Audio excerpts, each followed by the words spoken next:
할렐루야. 오늘 우리에게 주신 하나님의 말씀은 마태복음 4장 18에서 20절까지의 말씀입니다. 제가 읽도록 하겠습니다. 갈릴리 해변에 다니시다가 두 형제 곧 베드로라 하는 시몬과 그의 형제 안드레가 바다에 금을 던지는 것을 보시니 그들은 어부라. 말씀하시되 나를 따라오라. 내가 너희를 사람을 낚는 어부가 되게 하리라 하시니 그들이 곧 그물을 버려두고 예수를 따르니라. 아멘. 성경에는 수많은 부르심이 있습니다.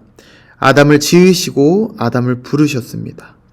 아브라함이 되기 전 아브라함 때부터 하나님은 그를 불러 함께 하셨고, 겁에 질려 도망친 모세를 불러 이스라엘을 애굽으로부터 탈출하게 하시며, 많은 성경의 인물들은 하나님의 부르심으로부터 시작됩니다. 신앙생활을 하는 모든 성도님들에게도 각자마다의 부르심이 있을 것입니다. 성경의 인물들은 각자 다른 상황에서 다양하게 부르신 것처럼 음성을 통하여, 부어주시는 성령의 은혜를 통하여, 현상을 보면서 또는 환상을 통해 하나님의 부르심에 우리는 응답하여 그리스도인으로 살아가고 있습니다. 부르심이 있을 당시 순간에는 너무나 감격하여 모든 것 버리고 오직 하나님만 따르겠다고 선포하며 고백합니다. 그러나 시간이 지나면서 자연스럽게 우리는 다시 우리의 삶이 그리스도의 삶보다는 다시 예전의 삶으로 돌아가는 것을 경험하게 됩니다. 심지어는 열심을 내던 성도가 한순간 하나님을 부정하며 떠나가는 것을 경험하기도 합니다. 열정적으로 섬기고 봉사하고 찬양하며 기도하던 사람이 하나님을 몰랐던 상태보다 더 악해져서 돌아가게 되는 경우를 볼 수도 있습니다. 우리가 함께 묵상하고 있는 사무엘상의 사울의 모습이 대표적입니다. 처음 등장했을 때에는 용모도 준수하며 거기다 겸손하기까지 누구 하나 그를 흠잡아 깎아내려 하지 않고 그가 왕이 되기만을 바랐지만, 어느 순간 하나님을 외면하며 죄 가운데에서도 여전히 죄를 깨닫지 못하며 행위로만 회개가 아닌 후회를 하며 여전히 자신의 욕심에 사로잡히다 전장에서 숨을 거두는 사울의 모습을 통해 우리의 모습에 경각심을 갖게 됩니다. 그렇다면 우리는 처음부터 하나님께로 가까이 갈 수 없는 연약한 존재가 합당하지 않나 생각하기도 합니다. 그래서 죄에 무뎌지고 죄에 익숙해져 교회를 다니면서도 죄와 동행하는 삶을 살고 있지 않은지 점검해야 합니다. 우리가 부르심의 경험이 있음에도 넘어지고 쓰러짐에 사단은 우리에게 속삭입니다. 원래 그런 거야. 원래 연약하니까 또 넘어질 거야. 그러니 앞으로도 부담 갖지 말고 죄와 함께하자. 하나님의 음성엔 반응하지 못하고 사단의 속삭임에 순응할 때 우리는 점점 더 멀어지게 됩니다. 오늘 말씀을 통해 우리는 부르심에 합당한 자격은 무엇인가를 찾게 될 것입니다. 바로 베드로의 모습을 통해 부르심에 합당하여 선한 싸움 이기고 하나님의 영광을 돌릴 수 있는 자는 누구인가 함께 확인해 보겠습니다. 오늘 말씀을 준비하며 한 가지 궁금증이 생겼습니다. 바로 베드로는 베테랑인가 하는 생각이 있었습니다. 우리는 흔히 베드로가 어부의 직업을 가지고 살아왔기에 베드로는 당연히 능숙한 사람이고 자신의 전문성을 포기하고 예수님을 따른 멋있는 모습을 보여왔다고 생각할 것입니다. 그러나 성경에서는 어느 부분에서도 베드로의 전문성을 드러내는 구절이 없습니다. 만선의 경험이 딱 2번 있는데, 첫 번째는 오늘 본문의 말씀처럼 예수님과 첫 만남, 그리고 마지막 예수님이 승천하시기 전 제자로서의 삶을 포기하고 다시 어부가 되어 그물을 던지고 있던 그때입니다. 우리는 그 2번의 만선은 바로 예수님의 명령에 의해서 이루어졌다는 것을 알 수 있습니다. 예수님께서 헛땅치던 베드로에게 저기로 그물을 내려라 했을 때 그 명령에 순종하여 그물을 내렸고, 그로 인해 그물에 차고 넘치는 물고기를 경험하게 되는 것입니다. 베드로는 베테랑일까요? 확답을 내기가 참 어렵습니다. 이 말은 다시 말해 예수님께서 어부로서의 삶을 사는 베드로와 안드레의 모습을 보며 이런 두 가지 반응을 하실 수 있었다는 것을 보여줍니다. 예수님께서는 이렇게 말씀하셨을 것입니다. 목수인 내가 봐도 정말 어부로서 탁월하구나. 열정이 대단하다. 쉽지 않은 일인데 포기하지 않고 능숙하게 헤쳐나가는 모습, 그 모습을 보니 내 제자로 불러야겠다 라고 하실 수도 있겠지만 또 이렇게도 말씀하실 수 있을 것이라 생각합니다. 목수인 내가 봐도 영 아닌데 어부로서의 소질이 전혀 보이지 않아. 어휴, 내가 걷어서 제자로 잘 키워봐야겠다 라고 하실 수도 있지 않을까요? 우리는 우리의 상상력을 통해 예수님께서는 베드로의 어떤 모습을 보고 제자로 부르셨는지 그 부르심의 기준을 명확히 세울 수 있어야 합니다. 그 부르심의 기준은 우리가 사복음서 중 누가복음을 통해 조금 더 자세한 내막을 들여다보며 찾아보길 원합니다. 누가복음에서는 오늘의 본문을 이렇게 표현하고 있습니다. 예수님께서 함께 배에 타시고 어부들에게 그물을 저기로 내려봐라 하셨는데 그 말씀에 조금은 퉁명스럽게 밤새 제가 내려봤지만 없어요. 물고기가 한 마리도 잡히지 않았습니다. 그런데 예수님의 말씀에 의지하여 내려보겠습니다. 그 말씀에 순종하자 이 어부들은 물고기가 어디서 나타났는지 그 물고기가 가득 그물에 잡히게 되었음을 경험하게 됩니다. 그 기적을 경험한 베드로는 예수님의 무릎 아래에 엎드려 주여 나를 떠나소서 나는 죄인이로소이다 라는 고백을 하게 됩니다. 이 베드로의 고백은 단순한 불순종의 회개가 아닌 예수님께서 하나님의 아들이심을 경험하게 되며 그로 인한 자신이 하나님과 단절되어 죽어가는 진짜 죄인임을 깨닫게 되었던 것입니다. 예수님께서는 베드로와 또 모든 제자들을 부르실 때 그들의 실력을 보거나 능력을 보거나 부족함을 보며 키워야겠다 하시거나 또는 모자라기에 그들을 부르시는 것이 아니라 자신이 죄인임을 고백하고 깨닫는 자를 부르신다는 것을 우리가 깨달아야 합니다. 마태복음 9장에서는 세리 마태를 부르실 때 바리새인들과 논쟁 중에 예수님께서는 자신은 의인과 함께 하려고 의인을 부르기 위해서 오신 것이 아니라 죄인과 함께 죄인들을 부르시기로 작정하여 오셨다고 고백하고 있습니다.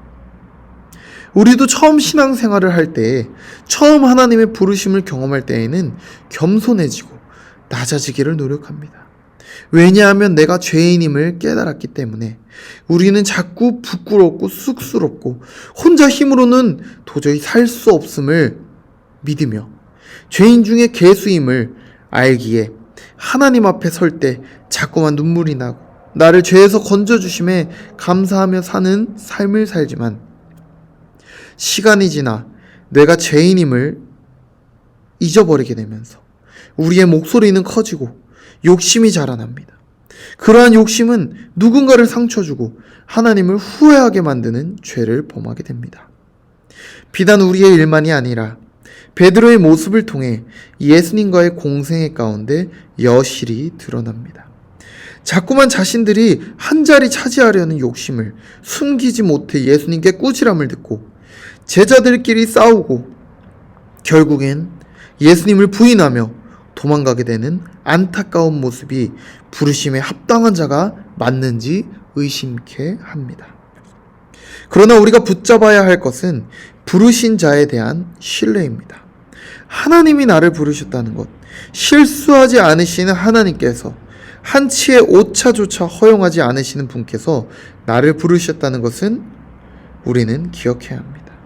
그 신뢰는 바로 죽음을 이기신 부활하신 예수님을 만나고 변화되기 시작합니다. 죽음은 더 이상 소망을 가질 수 없는 상태로 제자들의 입장에서도 망연자실하여 각자의 삶으로 돌아가던 그때 예수님께서는 다시 오셔서 제자들을 위로하며 새 힘을 부어주십니다. 넘어지기를 반복하는 우리의 삶에 더 이상의 용서는 없겠지 스스로 판단하며 정죄하며 하나님을 멀리해버리는 현상을 끊어내고 여전히 우리를 기다리시고 사랑하시고 품어주시는 하나님의 은혜 아래에 있어야 함을, 그 은혜를 통해 우리를 부르심에 그치지 않으시고 우리를 보내시는 하나님을 믿어야 합니다. 나를 부르신 그가 또 나를 보내어 주심을. 우리가 하나님의 부르심에 반응하여 하나님을 바라볼 때 여태껏 세상에서 살아가던 그 삶을 내려놓고 하나님을 바라보았을 때는 우리가 세상과 등지고 하나님께서 부어주시는 그 사랑으로 우리는 가득하게 됩니다. 하지만 웨슬리는 성화의 과정에서 이렇게 이야기합니다. 예수님을 영접하고 자신이 죄인임을 깨달은 성도에게는 짧은 기간 동안 또는 일시적인 시간 동안에는 어떠한 죄도 틈타지 못하게 하나님께서 막아주신다는 것을 우리가 기억할 수 있습니다. 일정한 시간 동안에는 온전히 하나님의 사랑을 경험하고 어떠한 죄의 유혹에서도 넘어지지 않고 흔들리지 않고 쓰러지지 않는 순간을 경험하게 됩니다. 하지만 그 시간이 지나고 나서 우리는 다시 한번 죄의 유혹에 시험을 받게 됩니다. 사단은 우리를 쓰러뜨리려 안간힘을 씁니다.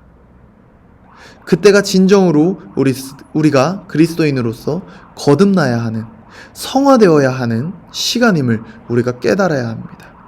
하나님께서는 그 시간에도 우리와 늘 함께 하시고 우리가 그 죄의 유혹에 빠지지 않도록 우리를 계속해서 부르신다는 것을, 또 그 부르심을 통해 우리는 다시 한번 세상으로 우리의 시선을 돌이켜서 그들을 바라볼 때, 여전히 죄악 가운데 빠져있는 그들을 바라볼 때 하나님께서 부어주시는 그 마음, 그 사랑과 은혜, 하나님의 시선으로 그들을 바라볼 때 우리가 받았던 그 사랑을 그들에게 흘려보낼 수 있는 보내심이 있다는 것을 우리는 기억해야 합니다. 우리를 부르신 것은 하나님의 사랑을 우리 가운데 가득하게 하심이고, 우리를 보내시는 것은 받은 그 사랑을 세상에 전할 사명을 주시는 것임을 기억해야 합니다. 부르심에 감격하여 그 사랑에 멈추지 않고 보내심을 사모하며 보내심에 합당한 삶을 살기를 힘쓰는 신성의 모든 성도님들 되시기를 소망합니다. 말씀을 마무리하며 오늘 설교의 제목을 다시 한번 읽어보겠습니다.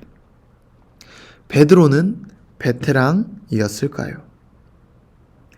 세상에서 바라볼 때, 또 우리가 베드로를 직업적으로 바라볼 때 베드로가 어부로서 베테랑인지 아닌지 우리는 확인할 수 없고 확신할 수 없습니다. 하지만 영혼 구원에 있어서 베드로는 확실한 베테랑이 되었습니다. 처음엔 넘어지고 싸우고 다투고 돌아서고 예수님을 부인하며 포기하였지만 부르심을 통해 자신이 죄인임을 놓치지 않았을 때, 죄인을 구원하신 그 은혜, 죽음에서 부활하신 예수님을 믿을 때에 나를 어디로 보내시던지 열악한 환경 가운데 처할지라도 돌아서지 않고 넘어져도 다시 일어나는 신앙의 베테랑으로서 성화됨을 보게 됩니다. 오늘 말씀을 통해 여전히 나를 부르시는 하나님의 음성에 귀 기울이며 오늘도 내가 죄인이었음을 기억하며 죄인을 의로 덮어주신 하나님의 은혜에 반응하여 영혼 구원에 전력을 다하는 신성교회가 되기를 주님의 이름으로 축복합니다. 기도하겠습니다. 나를 부르신 주가 이루어 주시네. 잠시 넘어지더라도 붙잡아 주시네. 나의 걸어가는 길 늘 동행하시네. 혼자라 생각했던 삶 늘 함께 하셨네. 나 찬양해 언제나 어디서나 부르신 그 뜻대로 나를 지으신 주의 뜻대로 나 찬양해 영원토록 노래하네 나를 부르신 대로 주를 찬양하며 살아가네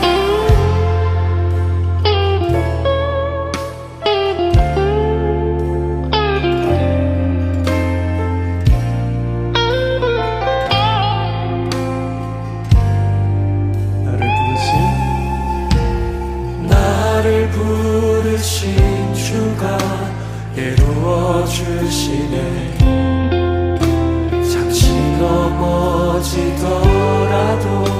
붙잡아 주시네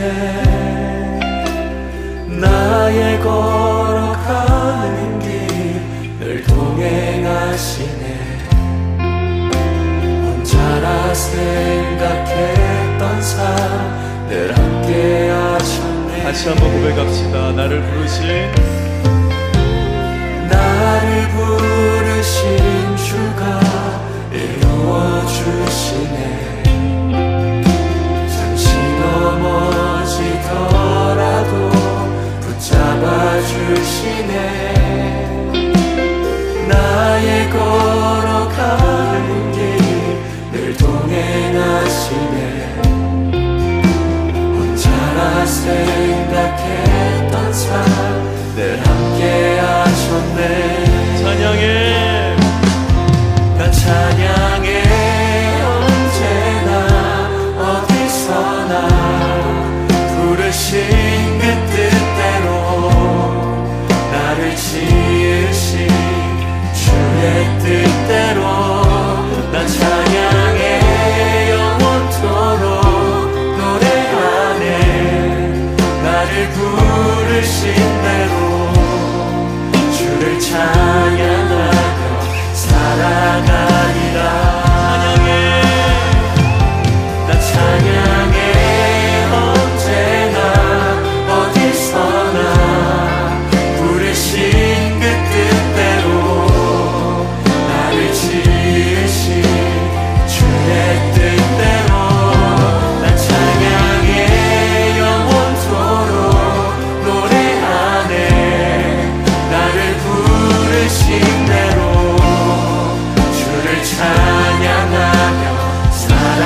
고백해 볼까요? 찬양해